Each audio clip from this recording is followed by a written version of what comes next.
nesse momento seria importante avisá-los que vocês podem interagir por meio do chat e também fazendo perguntas. E se fizerem perguntas, por favor, façam perguntas que sejam bastante objetivas, a darem oportunidade para as outras pessoas também participarem, mas, ao mesmo tempo, permitirem que os nossos debatedores possam responder também de forma objetiva. E uma outra observação que eu queria fazer é que no dia 13 de maio, a NUON, a Trials in Training e a SBMF, a Sociedade de Medicina Farmacêutica, estarão organizando o workshop Gestão de Centros de Pesquisa para Investigadores, que será no hotel, será presencial, um evento presencial, no Hotel Intercity, aqui na região da Paulista, em São Paulo. Podemos começar com o debate, Edu, você que é o nosso chair aqui, e também do próprio evento do dia 13 de maio. Se você disser que sim, eu vou fazer a primeira pergunta. Tá ótimo, estou ansioso. Então vamos lá. Primeira coisa que eu gostaria de saber, e provavelmente muita gente está interessada nisso, é qual a importância da pesquisa clínica atualmente, hoje no Brasil, e o potencial de crescimento que ela tem frente aos desafios que a gente enfrenta, obviamente, tentando, digamos assim, construir um cenário da pesquisa clínica antes da gente entrar efetivamente no debate, nas perguntas, tanto da nossa parte quanto da parte das pessoas que estão conectadas com a gente hoje. E depois que você terminar, eu vou, obviamente, perguntar para o Hélio o que ele acha desta situação de momento de pesquisa clínica no Brasil. Obrigado pela participação dos dois. Obrigado, Otávio. Boa noite a Obrigado, Otávio. todos. Você me pergunta assim, qual é a importância da pesquisa clínica para o Brasil? Eu diria para você que assim, a importância é grande e está crescendo muito, né? O Brasil não é um lugar tradicional de pesquisa clínica, como acontece nos Estados Unidos, Canadá, na Europa, mas ele vem desde o começo do século XXI crescendo bastante, apesar de todas as dificuldades, tanto regulatórias como as dificuldades de mão de obra, de infraestrutura, mas a gente vem crescendo e tem um potencial enorme de crescimento, né? Hoje a gente tem mais de 2.000 trials com drogas sendo iniciados todos os anos. Nós temos, no total, mais de 20.000 moléculas em pesquisa, né, nas várias fases. E o Brasil não faz mais do que 2% dos trials que estão em andamento. Então, considerando que a gente tem uma população de 200 milhões de habitantes, tem uma infraestrutura médica bastante robusta, a gente tem um potencial muito grande de crescimento. E é isso que a gente gostaria de sempre levar para as pessoas que trabalham em pesquisa clínica ou que querem vir trabalhar em pesquisa clínica. Muito bem, Hélio, o que você pensa a respeito deste cenário que a gente hoje enfrenta, na verdade, muito mais em termos de desafio, de fato, para o avanço da pesquisa clínica no Brasil? Depois, É, talvez a gente pudesse entrar um pouquinho mais sobre o que falta e quais são os desafios que a gente enfrenta hoje. é, Otávio, boa noite, Edu, boa noite, os ouvintes. A pesquisa clínica, bom, primeiro dizer que eu sou médico de formação e entrei na indústria farmacêutica pela pesquisa clínica, isso no início da década de 90. Então, naquela época, a pesquisa clínica era muito diferente do que é hoje.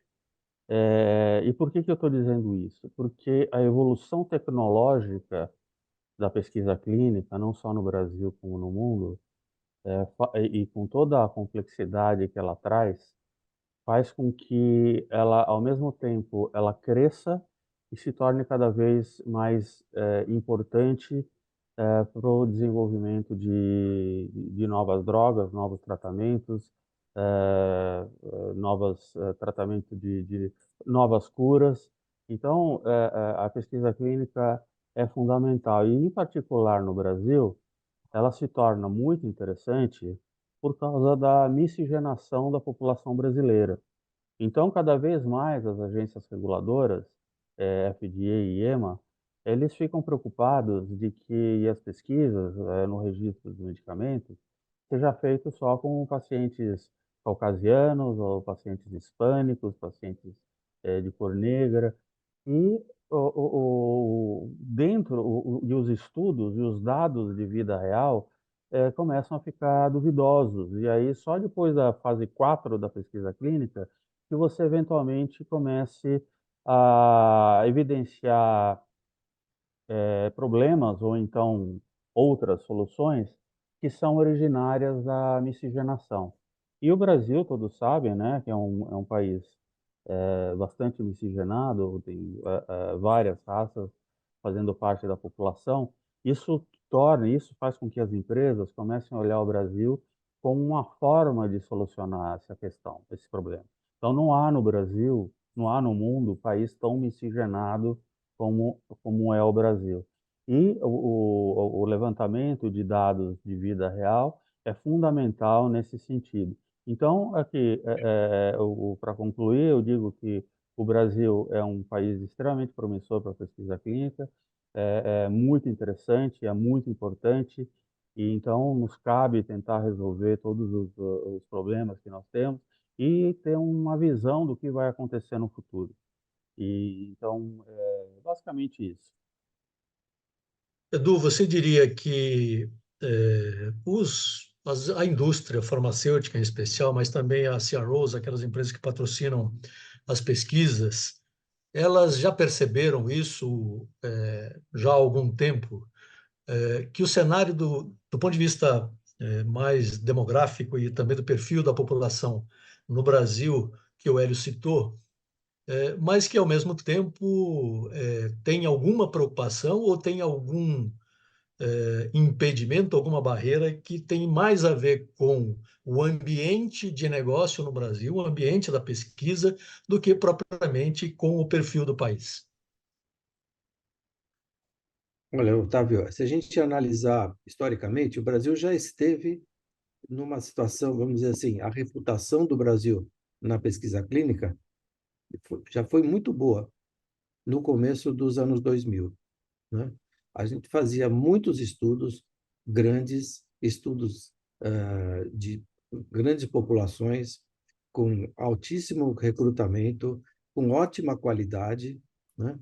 Mas com algumas dificuldades, que são principalmente as aprovações regulatórias, demoravam muito, uma série de entraves que eram colocados na aprovação dos estudos, dificuldades para importar medicamentos e para exportar amostras biológicas. Isso fez com que, durante alguns anos, o Brasil fosse visto como uma área difícil para pesquisa clínica, embora mantivesse as vantagens que a gente conhece na questão do recrutamento, na questão da miscigenação da população, na formação dos investigadores, na formação dos centros de pesquisa. Tudo isso ia bem, mas a gente tem dificuldades, tinha e tem dificuldades de aprovação dos estudos. Essas coisas a gente imagina que vão melhorar daqui para frente. E é importante que todos os profissionais da pesquisa clínica, vamos dizer assim, briguem pelo Brasil, né? Nas suas empresas, quando os projetos chegam para o que a gente chama de feasibility, ofereçam o melhor que a gente pode fazer no Brasil, né? Porque se a gente simplesmente falar assim, o Brasil é difícil, o Brasil demora, é, as empresas vão para outro lugar, né? A pesquisa clínica é uma atividade global. Então, se ela não fizer no Brasil, ela vai fazer em outro país, na Argentina, no Japão, onde for. É importante que a gente venda o Brasil, com todas as vantagens que a gente tem, né? Eu sei que aqui não é o nosso foco e a gente realmente não quer dar muita ênfase nisso por várias questões, mas hoje tem uma discussão muito importante no Congresso Nacional, que é a aprovação do projeto de lei sobre pesquisa clínica, que é um debate que já vem de décadas e que aparentemente está avançando. Mas a minha pergunta talvez seja um pouco mais específica no seguinte sentido. Você acha que, ou vocês acham que os Estados Unidos e a Europa, os países da Europa, precisaram de um projeto de lei que passasse no Congresso Nacional para incentivar ou para mudar o cenário de pesquisa clínica, como nós estamos vivendo aqui hoje no Brasil? Você quer responder? É, Você quer que eu responda? eu vou jogar a bola para você, né? Eu vou levantar a bola para você cortar, Edu. Essa é uma pergunta fácil, velho. Mas olha, o Não, que acontece é que cada país tem uma realidade própria, né? Então, por exemplo, os Estados Unidos, a FDA, a Food and Drug Administration, é uma agência muito forte, né? Então, não tem uma lei específica, mas eles têm regulamentos extensíssimos que as pessoas da pesquisa clínica devem observar. O que eles não têm são as instâncias de aprovação que nós temos, a burocracia que nós temos. Então, por exemplo, lá você apresenta um protocolo de pesquisa para o FDA, se em 30 dias ele não fizer nenhuma pergunta, não tiver nenhuma dúvida, não colocar nenhuma questão, ele está aprovado. Você pode começar, né? Tem que ter aprovação do comitê de ética, etc. Mas, assim, é muito mais simples. A Europa também é uma área bastante regulada e bastante burocrática.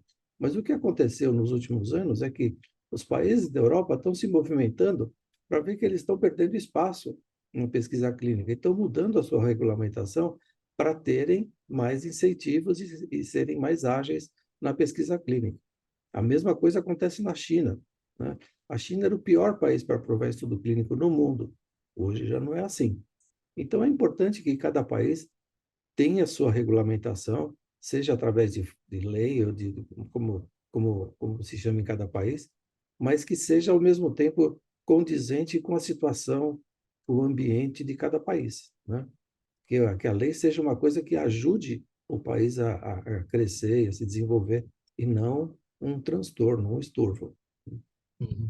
Hélio, é, Otávio, na década de 90, o Brasil se desenvolveu muito em pesquisa clínica e essas pesquisas ficavam basicamente na mão e com estruturas internas dentro das indústrias farmacêuticas. A partir daí teve uma movimentação, as pesquisas começaram a, a ser transferidas para CROs, né, Clinical Research Organization, porque elas tinham muito mais agilidade, eles iam melhorar em eficiência, enfim, teve todo esse movimento e o Brasil vinha num crescendo assim fantástico.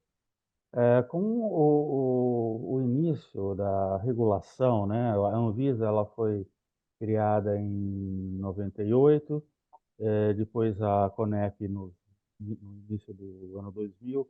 Bom, a Anvisa, ela começou a regular a pesquisa clínica, a aprovação de pesquisa clínica, assim como o FDA regula e o EMA regula. Então, são agências reguladoras que normalmente fazem a regulação da pesquisa clínica, aprovação ética. Existe um departamento na Anvisa que faz a análise do protocolo para dizer se ele realmente ele está bem desenhado, se ele vai, qual é o desfecho, eles aprovam todos os detalhes, aí depois depois que a pesquisa está pronta, ela volta para a Anvisa para que um outro departamento da Anvisa aprove o medicamento.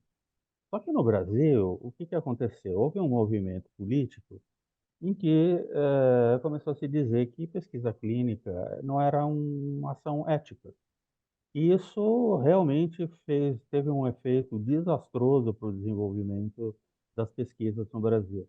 Eh, essa comissão que analisa a ética das pesquisas, a gente sabe que, primeiro, ela não analisava ou não analisa com a velocidade necessária, faz com que as empresas percam o interesse em fazer a pesquisa no Brasil, e, ao mesmo tempo, você via pelas perguntas que essa comissão fazia, que não eram pessoas com uma qualificação ideal para que fizesse essa análise. Então, houve um movimento ideológico muito importante durante esses últimos 20 anos e fez com que chegasse em 2017 A senadora Ana Amélia, muito interessada no tema, ela, também por causa da área de oncologia, onde ela tinha interesse, ela fez um projeto de lei, foi discutido, ele foi modificado, passou pela Câmara, passou pelo Senado, voltou para o Senado. Isso todo é um processo, como todas as leis no Brasil, elas podem ser aprovadas em um mês, como elas podem levar 10 anos para elas serem aprovadas. E nesse momento existe esse movimento na tentativa de se criar uma lei para se regulamentar a pesquisa clínica, de forma que comissões que não que tenham interesses outros que não o desenvolvimento científico tenham que enfrentar a própria lei, né? A gente, os próprios governantes precisam seguir a lei. Então, em havendo uma lei, a gente vai ter, então, maior segurança jurídica no desenvolvimento da pesquisa clínica. E, com certeza, o Brasil, quando essa lei for aprovada, o Brasil vai voltar a ser um dos líderes, como era no final da década de 90. Edu, potencializar a pesquisa clínica no Brasil seria criar mais centros de pesquisa e, obviamente, potencializar também esses centros tecnicamente, tecnologicamente. Como é que você vê isso? Eu acho que a criação de centros de pesquisa no Brasil é uma necessidade muito grande, né? A gente tem muitos centros, bons centros, mas se a gente pensar na população brasileira como um todo, na estrutura do sistema de saúde que a gente tem no Brasil, a gente poderia ter muitos mais centros de pesquisa. Mas é importante que assim, que a gente tenha muitos e bons centros de pesquisa que possam realizar as pesquisas com segurança, que possam recrutar pacientes adequados, seguir esses pacientes adequadamente e contribuir para as pesquisas que são feitas aqui. Hoje, no Brasil, a gente tem uma quantidade grande de centros, eles estão muito concentrados na região sul-sudeste, né?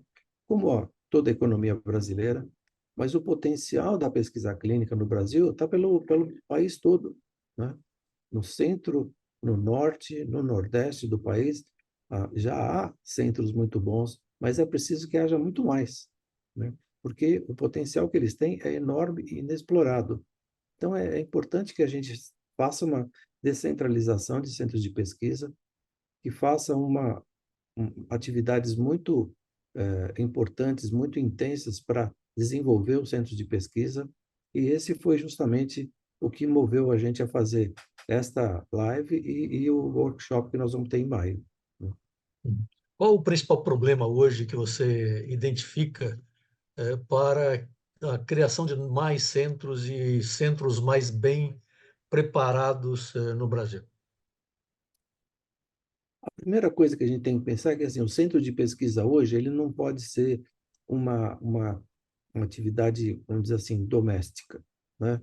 Não é um médico no seu consultório que vai fazer pesquisa clínica.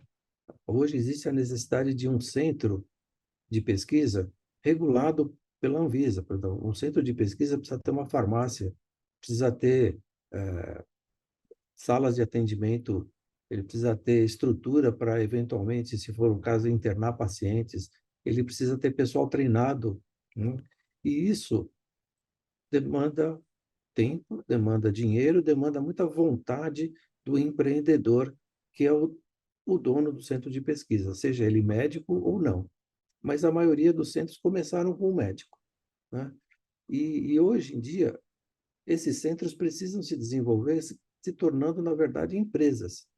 Por quê? Porque eles vão ter contato, eles vão depender de outras empresas. As indústrias farmacêuticas e as CROs são empresas muito organizadas, muito bem organizadas, que têm um poderio não só econômico como organizacional muito maior que a maioria dos centros de pesquisa.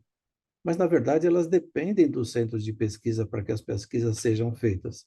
Então, é importante equiparar os centros de pesquisa à capacidade que as CROs e as farmas têm, equiparar no sentido de reduzir essa assimetria que existe hoje onde farmas e CROs têm muito mais poder do que os centros de pesquisa, quando, na verdade, os centros de pesquisa é que têm a capacidade realmente de recrutar o paciente, de estudar o paciente, de criar os dados que vão compor o resultado da pesquisa clínica.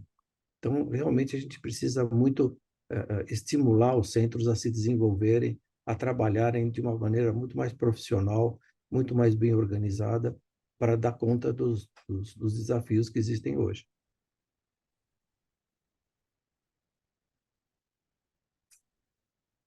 Eu acho que o Otávio congelou. Acho que o Você Otávio caiu. diria que os pesquisadores, né, os investigadores,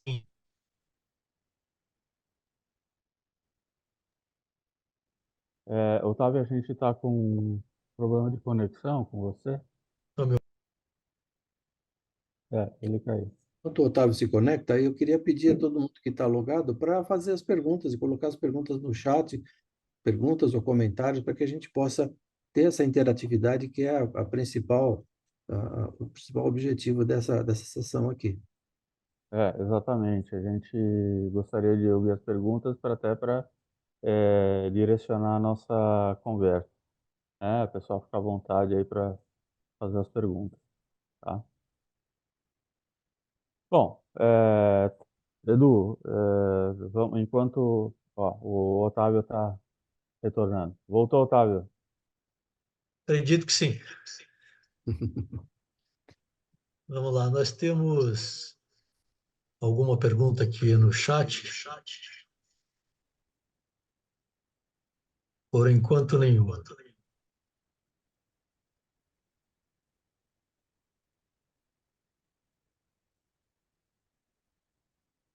Uma coisa interessante que eu queria mencionar para vocês é que, assim, se a gente imaginar, de novo, historicamente, a gente tem que as indústrias farmacêuticas eram as patrocinadoras únicas de pesquisa clínica, né?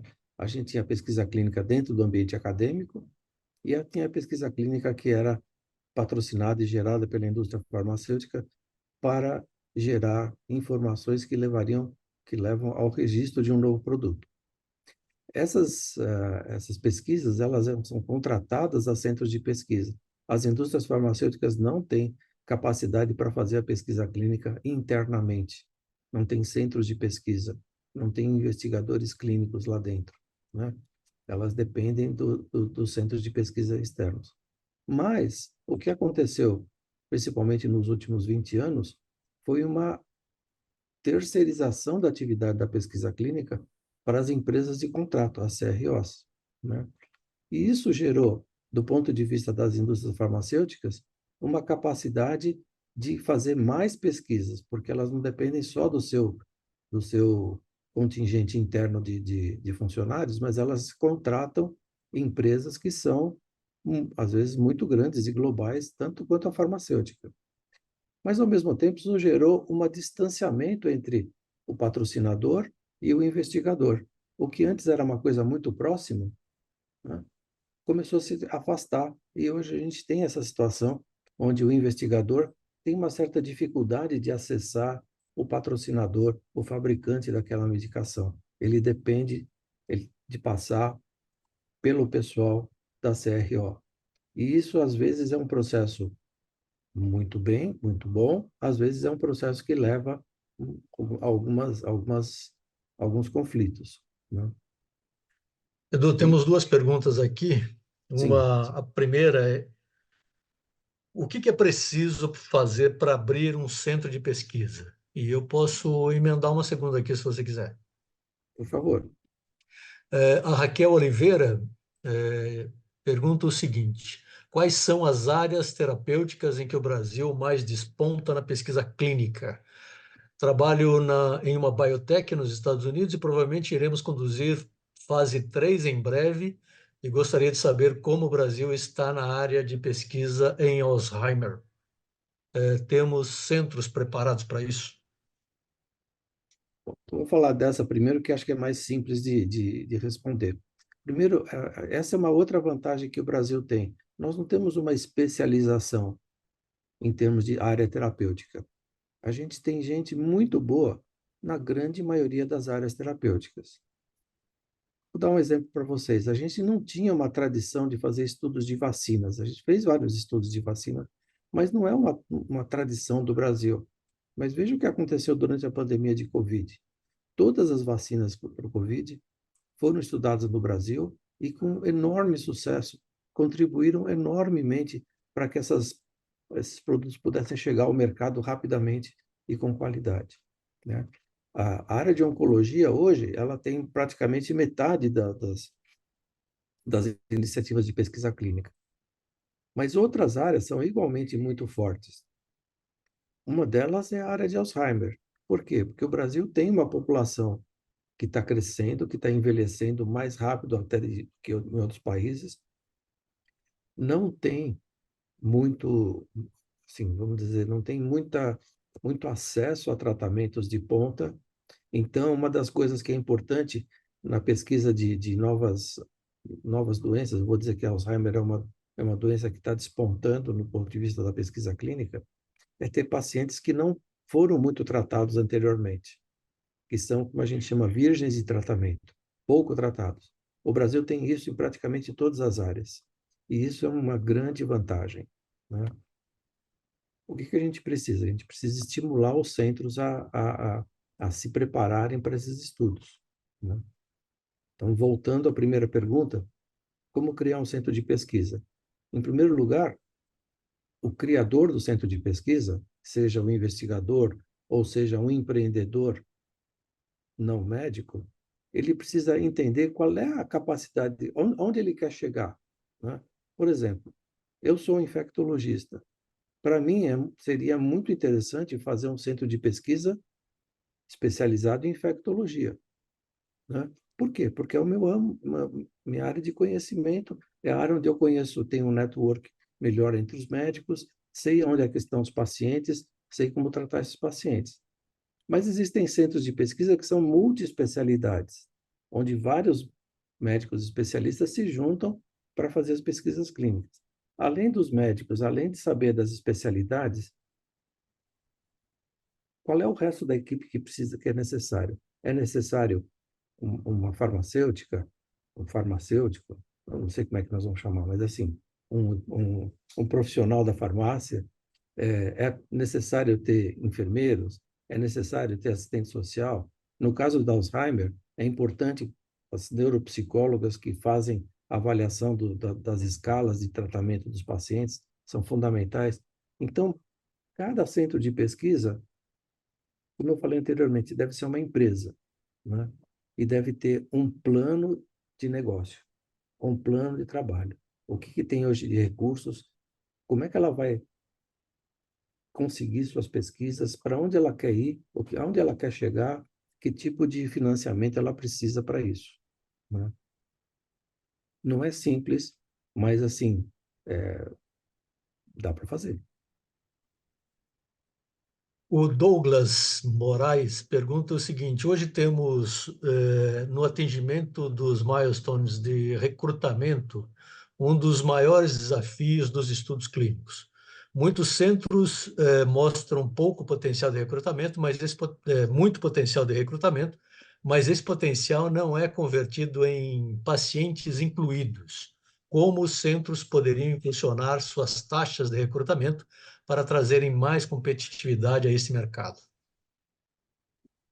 Douglas, eu te entendo. Tem até uma lei na pesquisa clínica que é chamada Lei de Lasanha.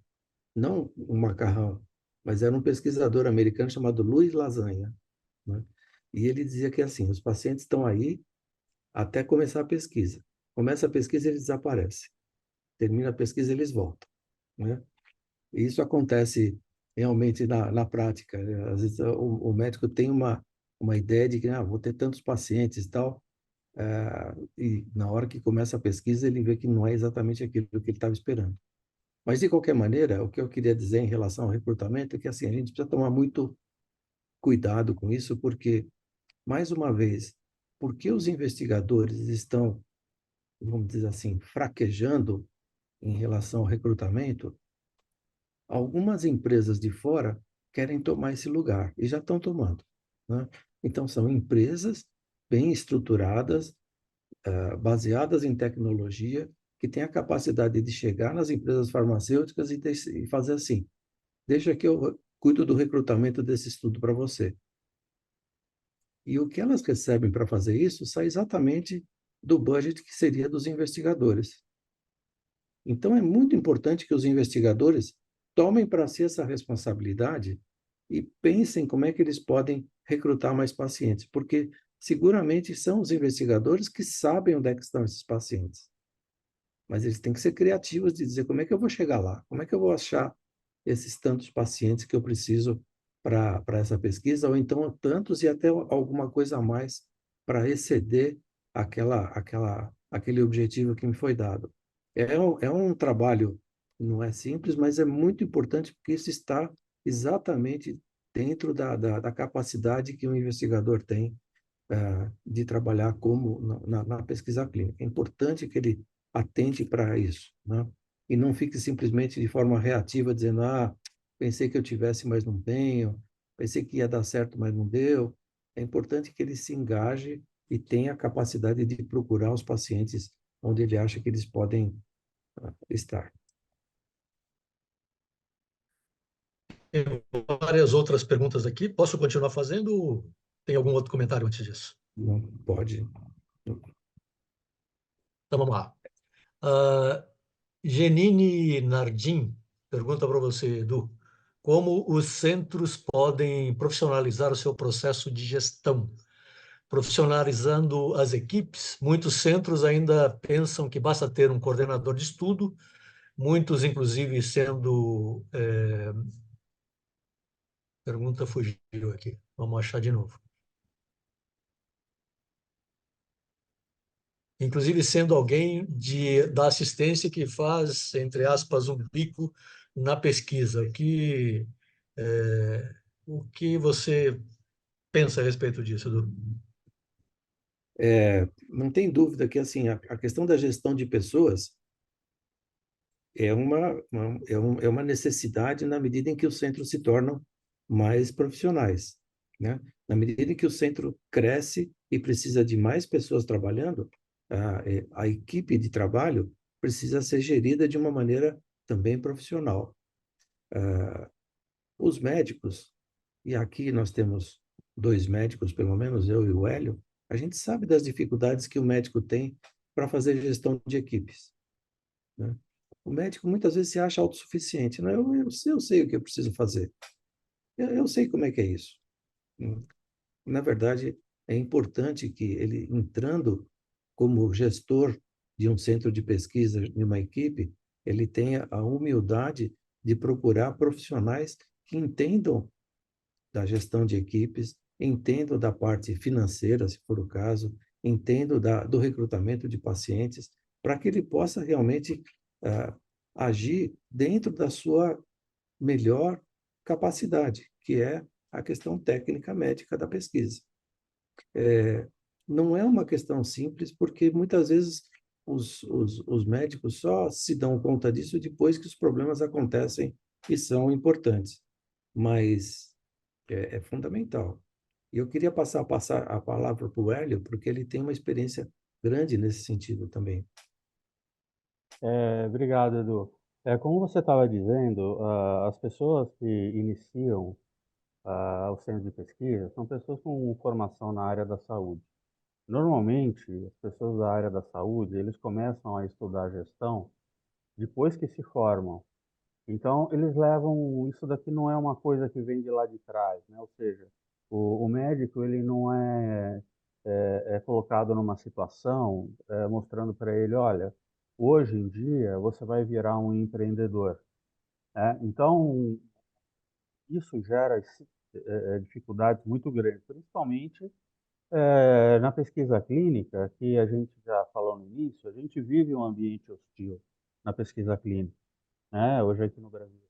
Você não tem a previsão de quantas pesquisas você vai fazer para você poder modular o tipo de estrutura que você vai ter.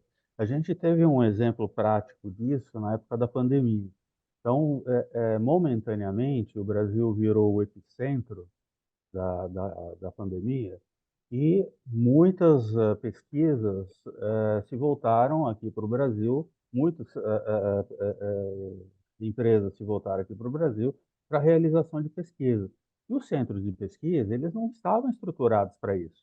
Então, e os gestores, eles se viram numa situação em que eles não tinham muita experiência prática nesse sentido, de você lidar com esse momento de crise, aonde você teria que ter um número muito grande de pessoas trabalhando e já pensando lá na frente de que quando acabasse a pandemia, você ia ter que reduzir o número de pessoas e a sua estrutura. A gente está sempre falando aqui de estrutura barra pessoas.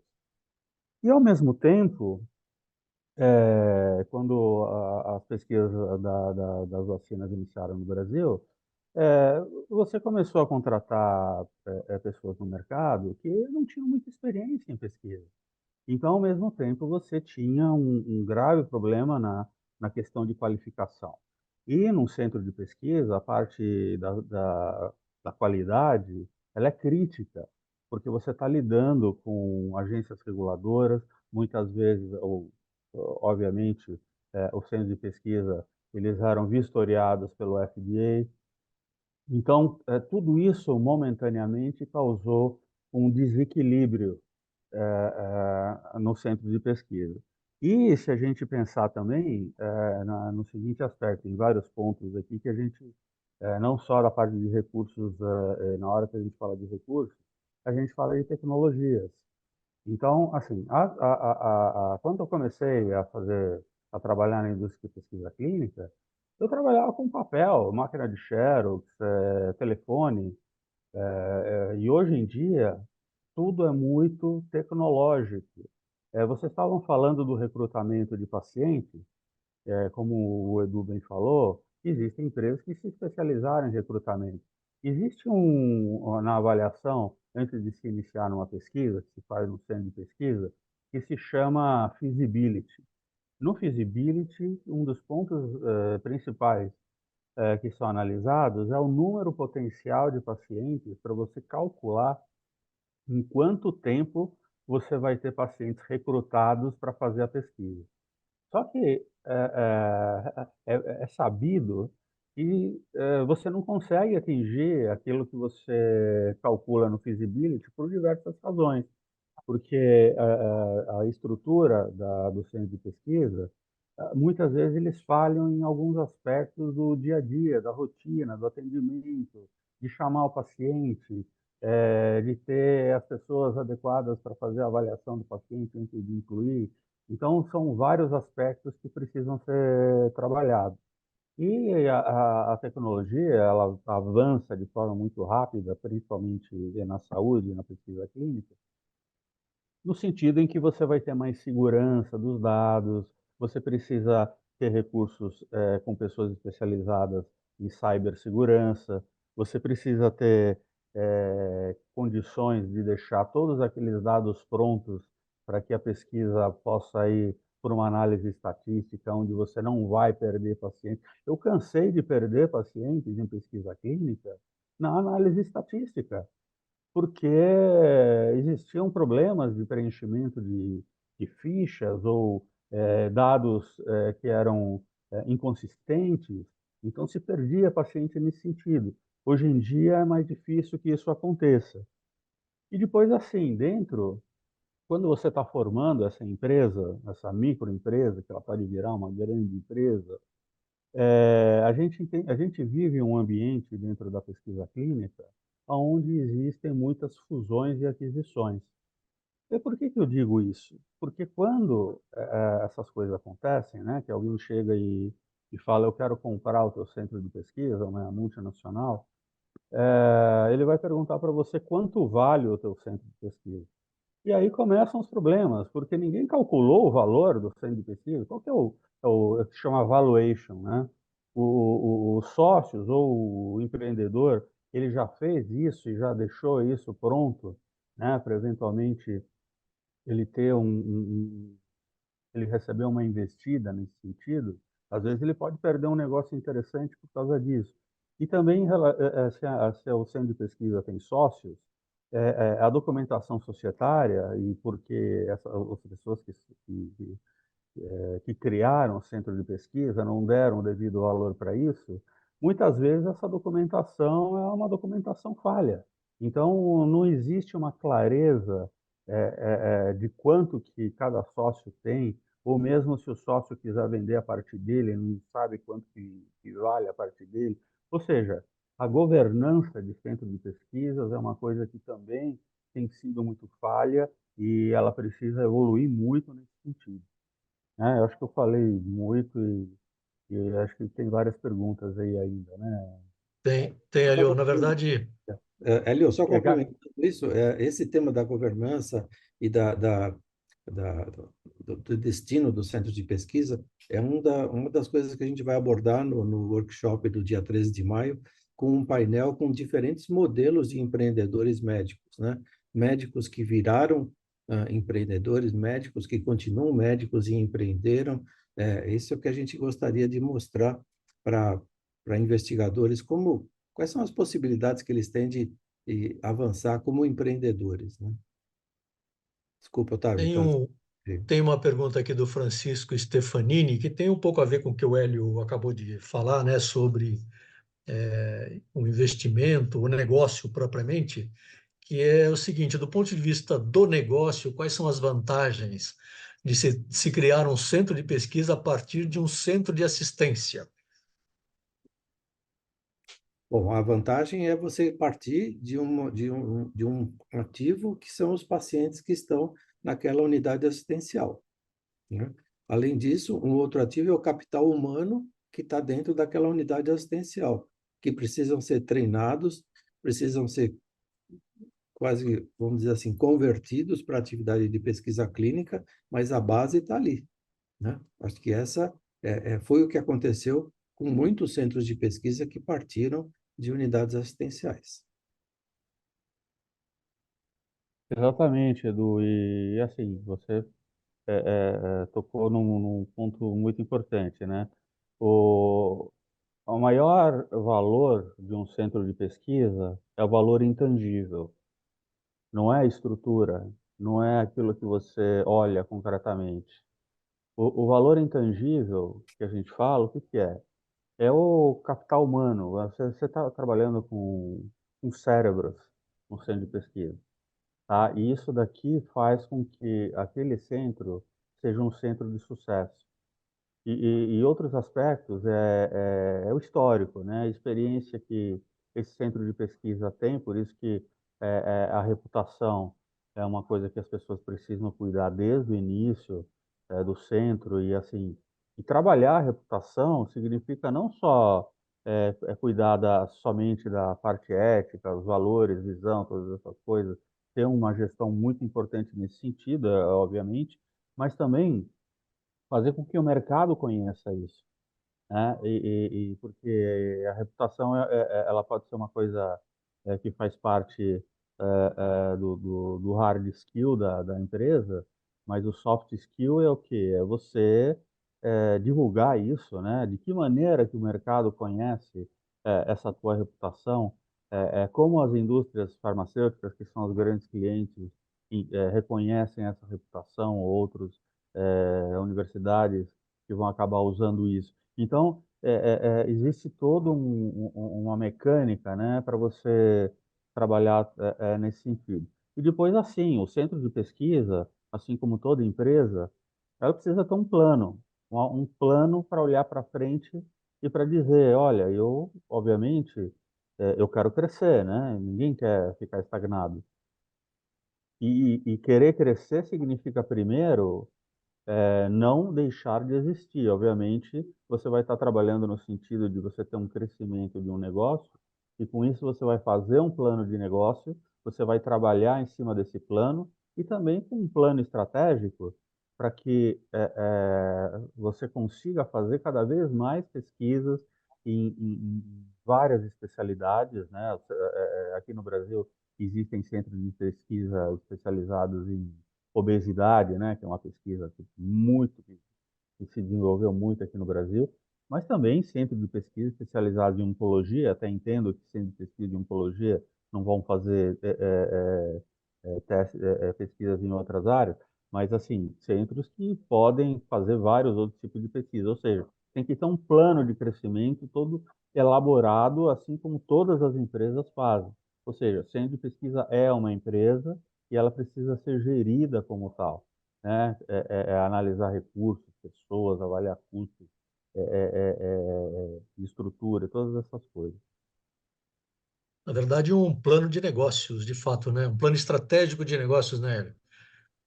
Exatamente, exatamente. Quer dizer, assim, a gente não pode ficar sentado esperando que uma pesquisa caia do céu, porque senão o centro vai acabar, né? Por quê? Porque vários centros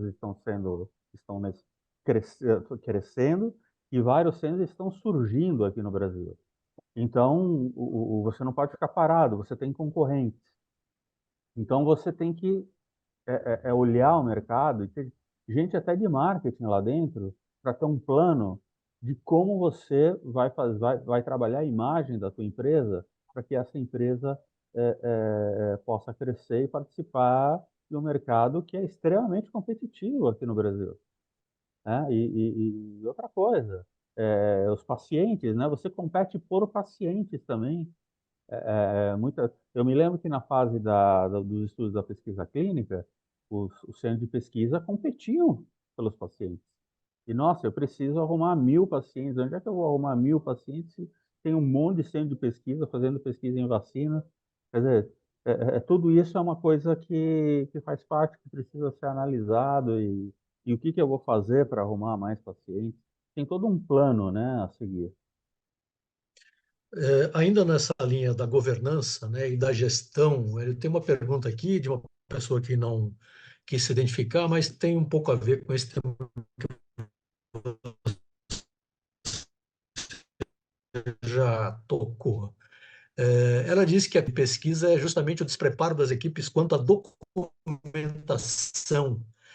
E aí faz uma outra crítica aqui que talvez não seja muito, talvez não tenha muito a ver com a gestão propriamente, sim de comportamento. Mas é, como é que você vê essa coisa do despreparo das equipes em termos da gestão propriamente, né? Ela fala de documentação aqui, mas no final das contas você está falando de gestão do centro.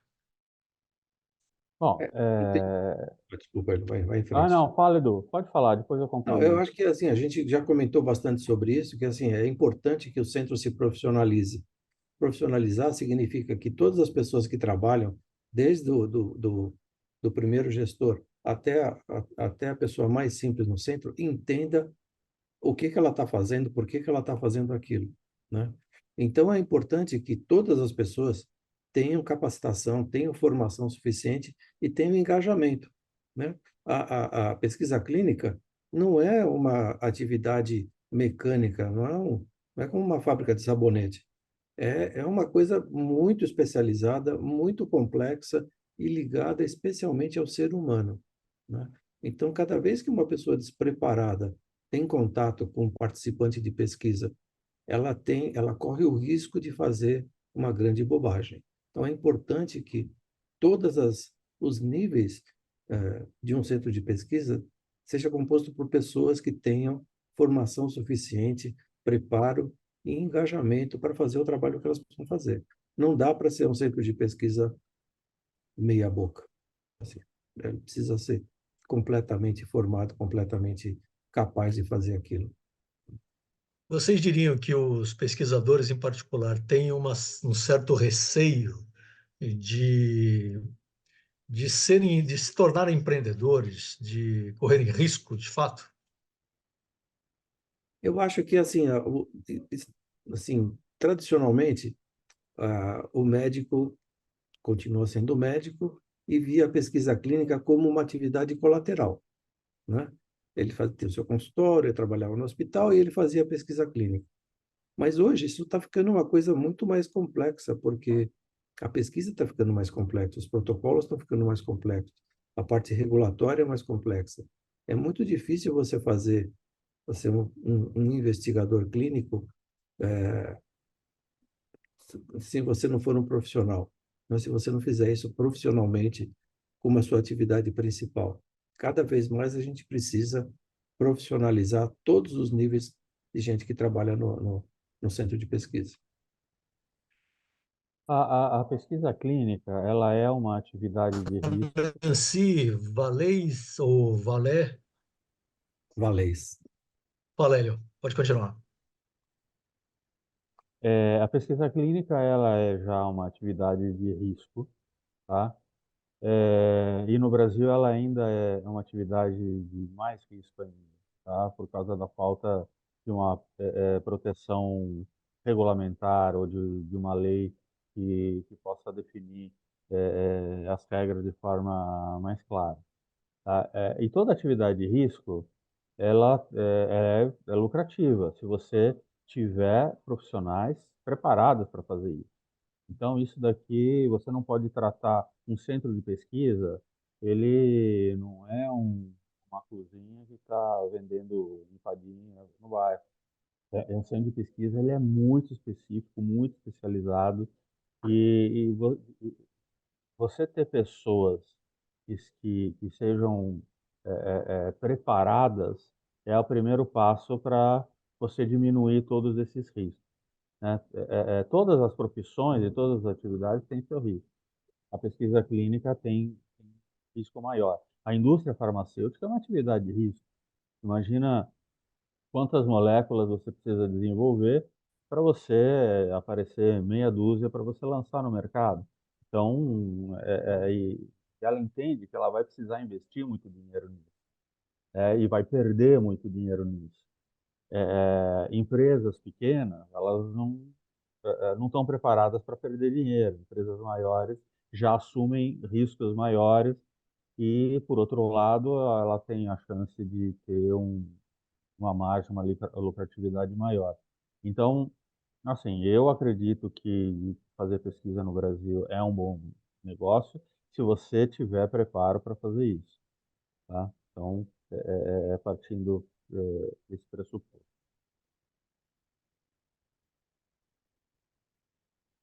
Eu vou Otávio, emendar aqui uma outra pergunta. Nós temos. Tem uma pergunta aí, Otávio, do Paulo Rosito. Paulo, boa noite, obrigado por você estar aqui com a gente. Ah, então tem uma pergunta aí do Paulo. Você está conseguindo ver, não? Sim, mas eu queria fazer uma pergunta antes da Nancy. Ela a faz gente o está com seguinte: dificuldade com o seu ela áudio. pergunta a indústria farmacêutica. Eu, Otávio, Estão me você pode ouvindo? repetir a pergunta? eu vou ler a pergunta porque a gente está com um problema com o áudio do Otávio. Na sua opinião, como você acha que a indústria ou as CROs poderiam apoiar os centros de pesquisa a se desenvolverem? Quais dificuldades você acredita que haja nesses setores? Nancy, em primeiro lugar, obrigado por você fazer essa pergunta, que é muito interessante. Durante muitos anos, os centros de pesquisa foram muito dependentes de ações das indústrias farmacêuticas, né? É, quando eu comecei na pesquisa, os centros todos queriam máquina de fax, né? Só para ter uma ideia de como eu sou velho nessa coisa. Mas hoje em dia, é importante, quando a gente está falando de profissionalização, é importante que os centros de pesquisa entendam o que eles precisam, o que eles querem, e possam se associar às indústrias farmacêuticas e às CROs no sentido de criarem um projeto de desenvolvimento. O que eu quero dizer com isso? Não adianta você pedir alguma coisa, eu precisaria que você me desse tal coisa. Não, vamos fazer um projeto em que, assim, o que a indústria farmacêutica CRO vai ganhar e o que o centro vai ganhar se conseguirem fazer determinadas ações. Tanto as indústrias farmacêuticas como as CROs têm bastante problema em relação à compliance, né? De dar alguma coisa para centros de pesquisa que possam ser vistas por alguém como uma transgressão da ética, um suborno. É claro que isso praticamente não ocorre, mas, ao mesmo tempo, é importante que a gente tenha ações que possam mostrar que tudo que está sendo feito pela CROs e pelas indústrias seja completamente isento de qualquer dúvida quanto à seriedade, à integridade. Então, é importante que o centro de pesquisa, essas atividades partam de centros de pesquisa para conseguir maior apoio das indústrias farmacêuticas e das CROs. Elas dependem do centro de pesquisa. Elas precisam ajudar os centros de pesquisa, mas elas precisam ajudar de uma forma que seja muito clara, muito íntegra, muito fácil de ser mostrada, né? Tem uma outra pergunta aqui no Só chat. complementando a Vai. fala do Edu, né? Eu tenho experiência de ter trabalhado na indústria farmacêutica. A indústria farmacêutica sempre teve a predisposição para ajudar e desenvolver os centros de pesquisa, desde que ela consiga enxergar que o centro de pesquisa vai poder fazer uma pesquisa com maior eficiência, maior rapidez. Quer dizer, tudo isso é possível, né? Outro dia, alguém me falou que a indústria farmacêutica ela comprou não sei quantos celulares para o centro de pesquisa dar para os pacientes poderem fazer telemedicina. Então, quer dizer, tudo é possível, né? Desde que haja um objetivo específico, né? Se a empresa precisa de um fax para poder transmitir os dados para algum lugar, claro que a indústria farmacêutica tem todo o interesse em fornecer isso. Isso daqui vai fazer parte daquilo que se chama um budget, que faz parte todo do cálculo do custo de um centro de pesquisa. Então, tudo isso é avaliado e calculado e, assim, tudo negociado, entendendo de que vai haver uma melhora na entrega do trabalho. O Hélio Paulo Rosito, ele pergunta, a gente já está terminando aqui, na verdade, né? O nosso tempo já está se esgotando. Ele pergunta o que vocês acham sobre a importância da discussão da obrigação do fornecimento pós-estudo. Está se referindo, obviamente, a essa discussão do PL, né? Paulo, esse é um tema extremamente complexo, muito discutido. A gente precisaria de mais, pelo menos, algumas horas aqui para tocar nesse assunto. Então, a única coisa que eu posso te dizer rapidamente é a minha opinião, né? E uma opinião muito objetiva. O paciente não pode ser deixado sem tratamento se ele tem essa necessidade. Ao mesmo tempo, a indústria não tem obrigação de cobrir as falhas do nosso sistema de saúde, né? Então, é importante que a indústria tenha a obrigação de fornecer medicamento enquanto há necessidade para o paciente, mas é importante, da mesma forma, que o nosso sistema de saúde seja responsável por tratar o paciente quando os recursos estejam disponíveis comercialmente, né? Existe uma discussão enorme sobre que tipo de tratamento pós-estudo, por quanto tempo, para que pacientes, quem é que vai prescrever, cuidados, etc. A gente não vai conseguir abordar isso aqui, mas eu acho que, assim, é uma discussão muito importante e que começa a ser regulada com a aprovação do PL. Ele não é perfeito? Definitivamente não é. Mas ele é a primeira vez que a gente está fazendo alguma coisa ouvindo as várias partes, né? Hélio, sei que você também tem uma opinião muito clara sobre isso, né? O que a gente precisa ter consciência de que todos nós somos pacientes do SUS, tá? Então, não é paciente que tem recurso, paciente sem recurso. Nós estamos chegando num momento da, da medicina e da tecnologia em que nós temos uma média etária no Brasil próxima de 80 anos, de que o risco de nós termos doenças que não sejam tratados de uma forma barata é muito grande. Todos nós temos o risco de precisar de um medicamento que só o SUS tem condições de pagar, nem o plano de saúde vai pagar. Tá? Esse é o primeiro ponto. O segundo ponto ninguém vai abandonar um paciente, ninguém é louco de abandonar um paciente. O paciente é um médico. O médico é que vai definir qual é o melhor tratamento daquele paciente. Você fazer um cálculo de que o paciente vai receber a droga pelo patrocinador depois de 5 anos em que houve e que ela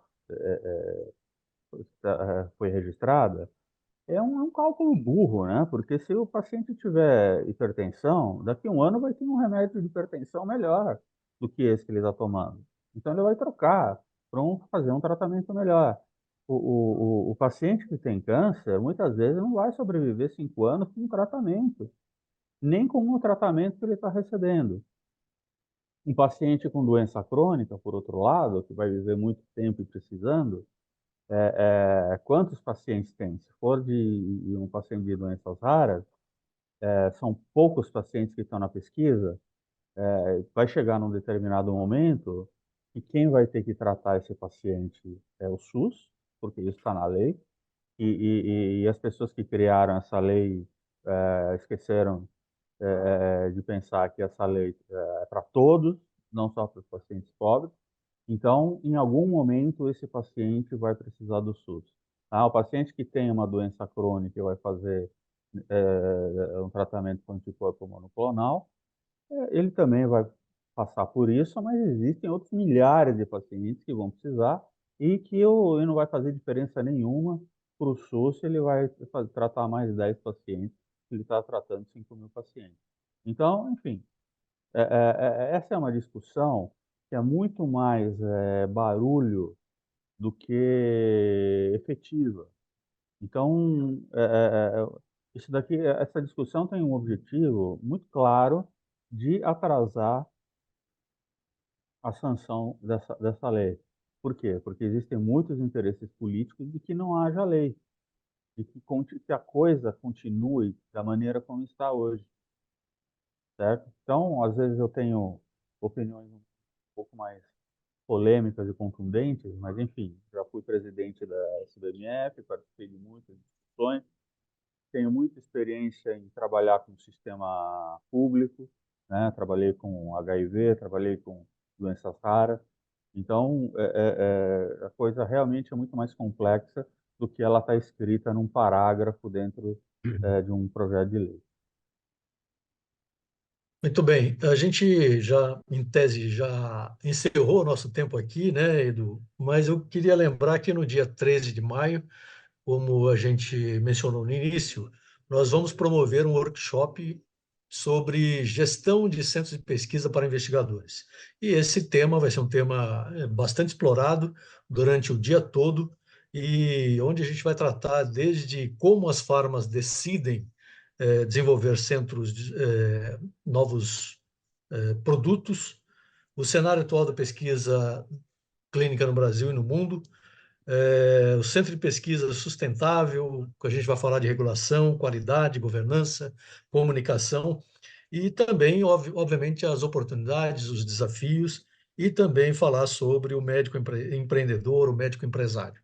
Então, para a gente não se esquecer, se você puder se inscrever, tem aqui, já publiquei no chat o endereço da Nuon. Você entra lá no site, pode se inscrever, tem lá todas as informações necessárias.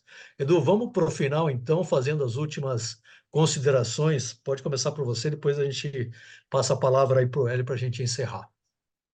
Bom, eu só queria agradecer para todo mundo que participou da nossa live hoje. Foi uma discussão bastante interessante.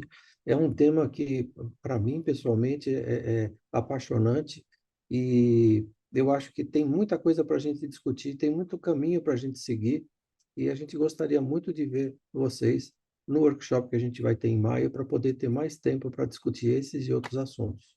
Obrigado, então. Obrigado, Hélio. Obrigado, Otávio, pela participação também. Hélio, Obrigado a todos, os presentes. Também para mim é um assunto bastante apaixonante. Foi da onde eu comecei, tendo a minha carreira. Muito feliz da maneira como a pesquisa clínica evoluiu no mundo, cada vez mais ética e mais segura.